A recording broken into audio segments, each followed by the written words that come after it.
안녕하세요. 배지 원장입니다. 자, 여러분들 프리미엄 시간입니다.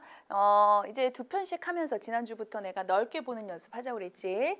자, 이 작품도 그러니까 넓게 본다는 건 쉽게 얘기하면 낯선 시를 볼 때 연습이라고 보시면 돼요. 그동안은 내가 여러분들한테 계속 수업 위주로, 물론 낯선 시 보는 연습이 있지만 수업 위주로 했다면 이제는 조금 더 프리미엄일수록 스탠다드는 제가 뭐 넓게 본다 해도 너무 넓게 볼 수가 없었는데 이제는 좀 넓게 볼 수 있어서 시간이 많이 안 걸려요. 자, 이 작품도 마찬가지로 약간 낯설 수는 있는데 낯선 작품일수록 긍정, 부정을 하고 그리고 그 속에서 어휘, 중요 어휘들을 통해서 말하고자 하는 바를 찾는 것. 이게 넓게 보는 의미라고 보시면 됩니다. 자, 보여드릴게요. 자, 어머니는 그릇이라고 쓰고 읽으십니다. 원래는 안 되죠. 안 되죠. 표준어 아니에요. 그릇이 아니라 그릇이 다른 말이지만 어머니에게 그릇은 그릇이다. 그냥 우선 쓰고 갈게요. 어느 게 동그라미고 어느 게 세모예요는 모르면 제가 뭐라 그랬냐면 문맥상 할 거라서 계속 읽어가면서 보다 어느 시점 깨달으면 그러니까 얘가 동그라미고 세모구나 이렇게 연습하는 거잖아. 자, 어찌됐든 동그라미 세모를 아직 할 수는 없겠지만 자, 그릇이라고 하는 건 사실은 방언의 개념이거든요. 그러니까 어머니는 사투리로 방언으로 그냥 익히신 단어예요. 그런데 원래는 이거 표준어는 이거죠. 이 소리야. 물을 담아오신 어머니의 그릇을 앞에 두고 그릇그릇 중얼거려 보면 그릇에 담긴 물이 편안한 수평을 찾고 끝났죠. 이제 프리미엄이잖아. 이제 이런 거 내가 막 설명 안 해도 되는 거잖아. 그치?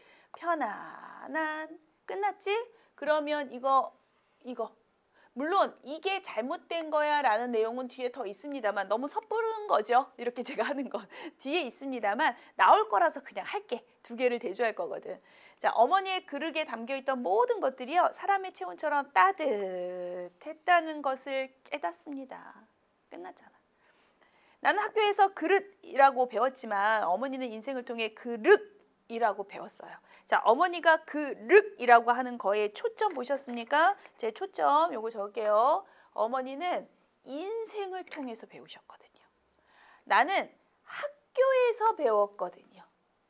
즉 나는 지식으로 배웠지만 어머니는 인생, 요거 안 보이십니까? 안 보이면 그냥 쓰세요. 삶을 통해서 배우셨거든요. 틀리죠?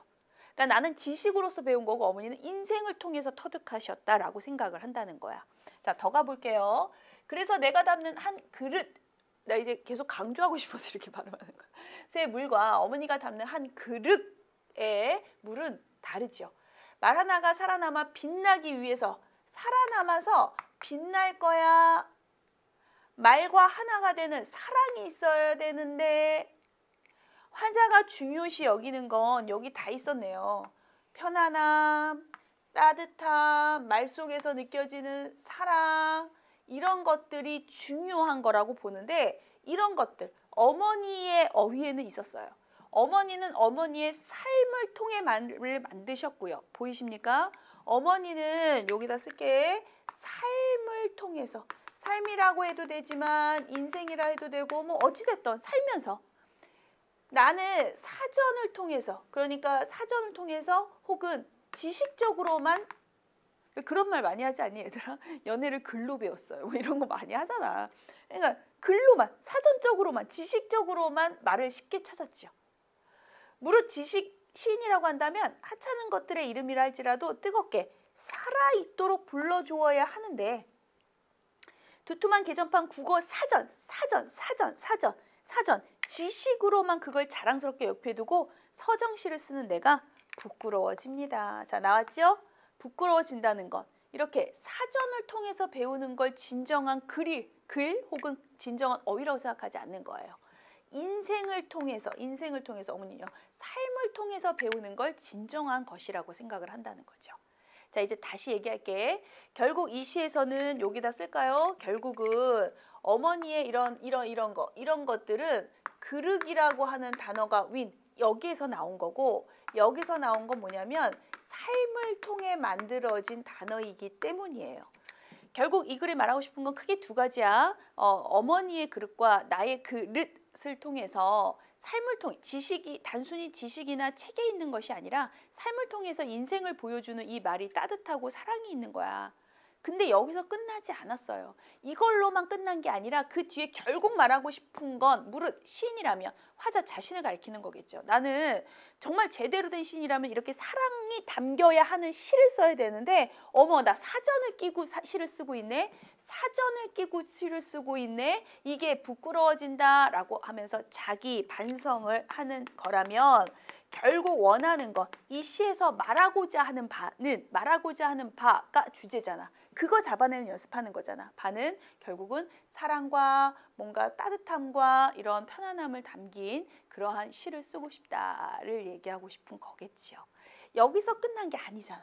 그치? 두 개를 대조하는 것으로 끝난 게 아니라 결국은 시인이라면 이라고 하면서 전체를 얘기하는 것으로 마무리가 됐기 때문에 그것까지 보시면 되겠습니다. 안 어렵죠? 네, 바로 이런 거예요. 넓게 본다는 건 얘들아, 실제로 너희가 시험 시간에 시험을 볼 때는 낯선 시를 놓고 하나하나 막 해석해 가면서 이거를 꼼꼼히 할 시간이 어딨어. 넓게 동그라미 세워보고 이 내용 잡고 끝! 그리고 문제 풀고 들어가 줘야 되거든요. 이 연습시키는 거야. 사실은 여러분이 아직은 고1이어서 제가 배따락을 통해서 이걸 막 강조하지는 않아요. 물론 강조했지. 하지만 막 그 연습을 시켜서 막 단편적으로 보자마자 촥촥 뽑아낼 수 있는 이 연습을 시키진 않았어요. 이런 거는 나중에 고2 때, 고3 때 올라가서 문제풀이 하면서 제가 시킬 거라서 그거는 그때 또 연습하시면 되겠습니다. 자, 어쨌든 어렵지 않으시죠? 자, 요거 지우고 정리 마무리 하겠습니다. 지울게요. 네, 저 지우고 갔습니다. 자, 주제 쓸게요. 주제는 그러니까 어떤 시를 쓰고 싶다고? 사랑과 따뜻함? 정성? 뭐 이 정도 쓸까요? 정성이 담긴 시를 쓰고 싶어요. 시를 쓰고 싶다라고 써도 되고요. 쓰고 싶은 그러한 소망이야까지 쓰셔도 되겠네요. 크게 시에서 요약해봐 하면 이제 요약 이 정도 할 수 있잖아. 프리미엄 학생들은. 이제 이런 것들이 눈에 보인다는 건 이제 문학을 보는 눈, 정리하는 능력 같은 것들이 생겼다는 거고요. 크게 그릇과 나 항상 하는 거 알고 있지? 그릇을 뭐 하고 있어 얘는? 그렇죠. 대조함으로써 대조했다는 건 무언가 하나는 좋고 무언가 하나 싫고요. 이제 이런 정도 할 수 있잖아. 그래서 말하고 싶은 건 이쪽은 어머니요. 어머니. 이쪽은 나. 어머니는 인생에서, 삶에서 배운 어휘로. 그리고 나는 사전적으로, 지식적으로 배운 어휘로. 이거 옳지 않고요. 나는 이런 단어로 시를 쓰고 싶어요. 인 작품입니다. 이렇게 보는 거야. 자, 이 정도 정리 이제 가뿐할 겁니다. 시간이 있었으면 제가 이제 다음 주가 마지막 강이다 보니까 있을 수 있지 모르겠지만 시간만 있으면 막 그런 거 해보고 싶네. 갑자기. 요거 하지 않고 얘들아 너희가 지금 한번 해볼래? 이러는 거. 쓸 수 있어요. 나중에 여러분들 계속 듣다 보면 자습서도 씁니다. 스스로. 그 정도 단계 올라가면 내가 얘기하잖아. 그 정도 단계가 올라가면 이제 문제는 문제가 되지 않지요. 국어쌤이라서 역시 말을 그냥. 자, 여기까지 마무리할게요. 자, 두 번째 작품 들어가겠습니다. 네, 저 돌아왔습니다.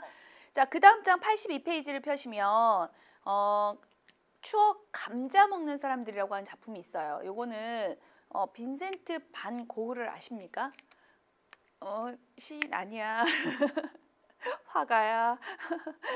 알지? 그치, 알지. 화가의 그림이 있어요. 감자 먹는 사람들이라고 하는 타이틀의 그림을 보면서 거기서 그걸 모티브로 해서 그걸 모티브로 쓴 시입니다. 사실 감자를 먹는다는 의미가 뭐 물론 다양할 수 있어요. 그치? 그리고 요즘에는 뭐 다이어트용으로 감자를 먹는다거나 아니면 뭐 좀 특별한 간식, 맛있는 간식으로 먹는다거나, 그치? 여러분도 아닐 수 있겠죠. 뭐 어쨌든 뭐 다양한 의미가 있을 수 있는데 여기서는 시를 보시면 알 거니까 제가 미리 말씀드리자면 가난해서 예전에는 가난하지 않았으면 쌀밥을 먹어야죠. 제대로 된 밥을 먹고 그래야 되는데 고기도 먹고 그래야 되는데 감자만 먹을 수밖에 없다는 것은 구황식물이잖아. 고구마, 감자. 그렇다는 것은 굉장히 먹고 살게 빠듯하고 힘든 그런 때 이제 보통은 표현을 하는 거예요. 뭐 어찌 됐거나 우리는 전체를 보면서 동그라미 세모 하고 그 다음에 좀 들어가 볼게요. 식구들은 둘러앉아. 원래 감자 먹는 사람들이라고 하는 그 반고 작품을 보면 이렇게 여러 명이 둘러앉아서 이렇게 식탁 위에서 감자를 먹는 모습이 이렇게 그림으로 나오거든. 그 그림으로 출발하는 거예요. 왜냐면 그걸 모티브로 삼았으니까. 식구들은 둘러앉아서 삶은 감자를 말없이 먹었다. 왜 말이 없이 먹느냐와 왜 굳이 저녁 식사로 삶은 감자를 먹느냐를 우리는 이제 찾을 거예요. 물론 얘기해 줬지만 신발에 진흙도 털지 않은 채 막 진흙을 묻을 수밖에 없는 땅을 많이 뭘 걸었어. 그치? 왜냐면 그리고 흐린 불빛 속에서 이미 감 잡았어야 돼요. 내가 이미 아까부터 가난을 얘기하지 않았어도 흐린 불빛 감 잡았어야죠. 뭔가 긍정적이지 않아 이런 거. 그리고 늘 저녁을 그렇게 때웠죠. 알고 있잖아. 저녁을 맛있게 먹었을 때 우리 때웠다라는 표현 안 하거든. 겨우 그냥 배고픔만 면하는 정도 허기에서 어쩔 수 없이 먹는 대충 먹을 때 우리는 때웠다라는 표현을 쓰거든. 저녁 식탁에 누구의 손 하나가 잘못 놓여도요. 삐걱거렸어요. 식탁이. 보통 식탁이 이렇게 삐걱거리는 거는 뭔가 밑에 나사가 빠졌거나 흔들려서 그럴 수도 있고요. 그거는 여러 가지 의미가 있을 수도 있지만 뒤에 가면 이제 가난함, 고된 노동이 나올 거라서 일반적으로는 이제 식탁을 새 걸 사지 못하고 이제 다 망가진 그런 의미로 보시면 된다라고 돼요. 다만 셋째 양반이 언제고 떠날 기회를 노리고 있었다. 여기가 싫으니까. 싫으니까 왜 형제 중에는 또 그런 사람들 있잖아. 여기가 싫어서 그것을 싫지만 그냥 거기에 안주하거나 아니면 그러려니 운명처럼 사는 사람도 있지만 그게 싫어서 떠나서 무언가 의지적으로 다른 걸 하고 싶은 사람도 있는 거거든요. 셋째 형은 그랬네요. 아무 말도 하지 않았고요. 고된 나날이었다. 끝났죠? 고된 나날이었다. 힘들어서 지쳐서 아무 말도 할 수가 없어요. 누구의 하나 삐걱거리는 소리가 나고요. 늘 저녁을 그렇게 때웠어야 돼요. 뭐 노동하다 보면 신발에 흙 많이 묻겠죠. 털지도 못하고 흐린 불빛 속에서 그러니 삶은 감자를 먹는 건 긍정으로 볼 수 없다.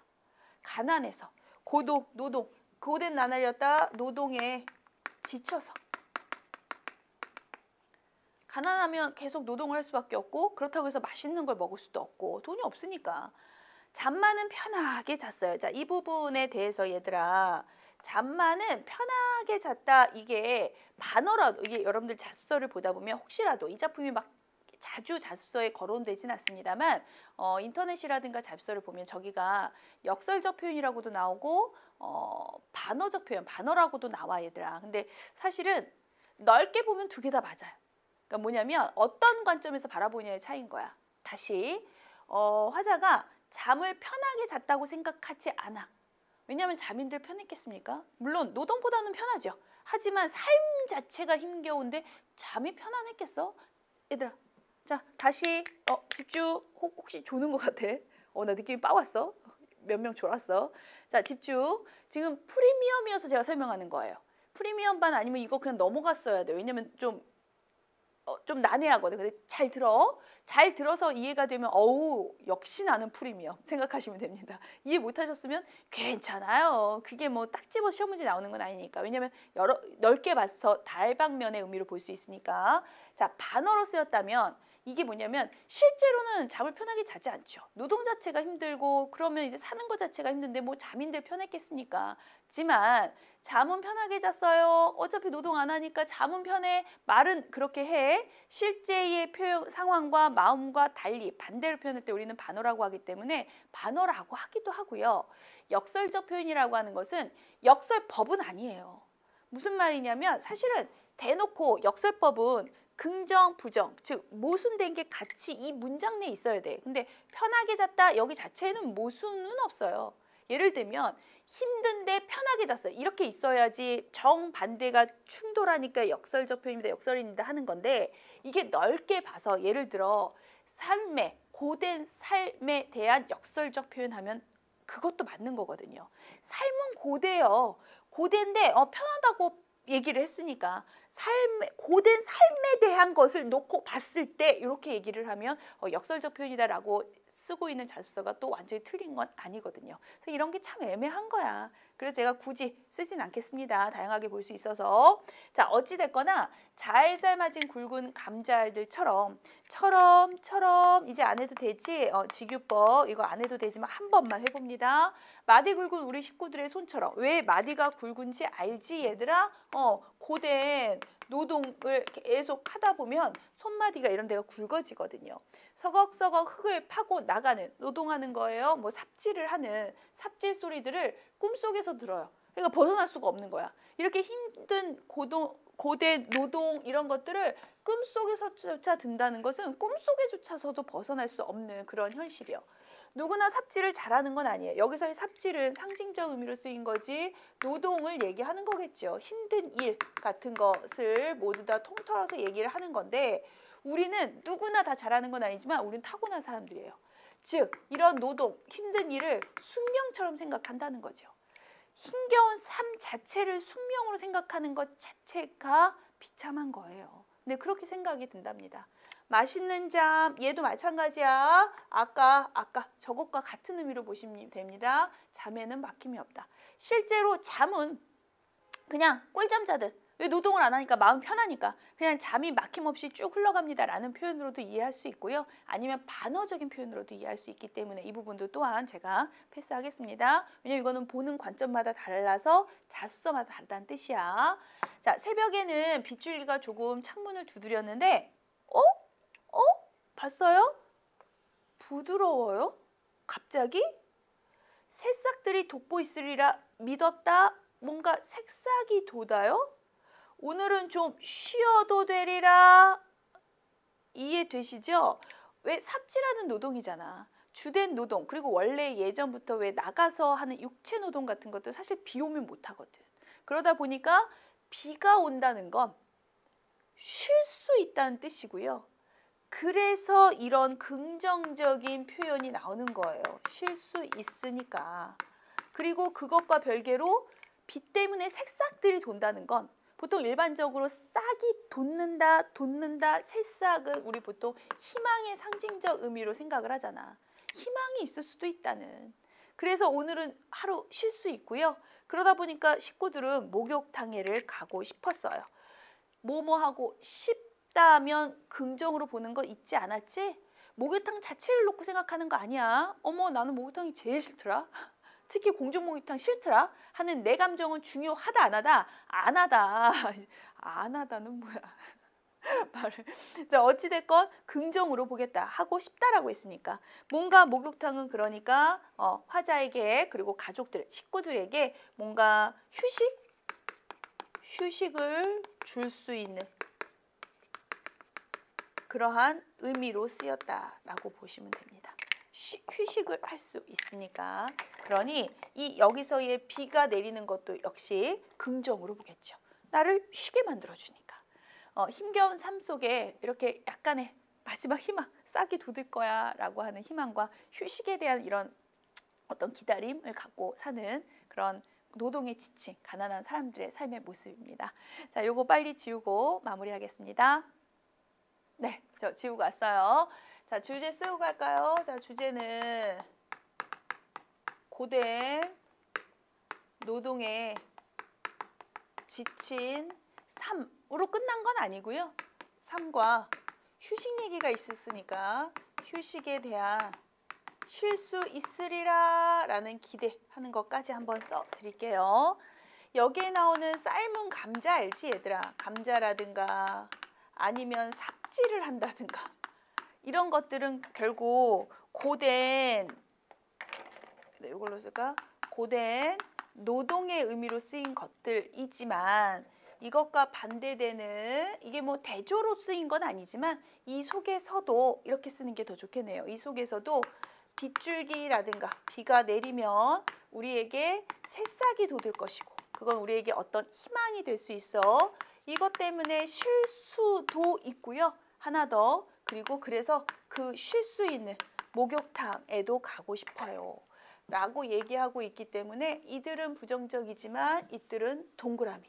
그래서 굳이 찾자면 이쪽은 휴식에 대한 이쪽에다 쓸까? 자리가 이쪽에다 쓸게요. 휴식에 대한 기대를 하는 내용으로 나옵니다. 힘든 노동 속에서도 그런 저런 기대가 하나쯤은 있어야 되지 않겠느냐. 하지만 이 작품의 초점은 뒤가 아니라 앞이에요. 그거는 알아두시면 될 것 같아요.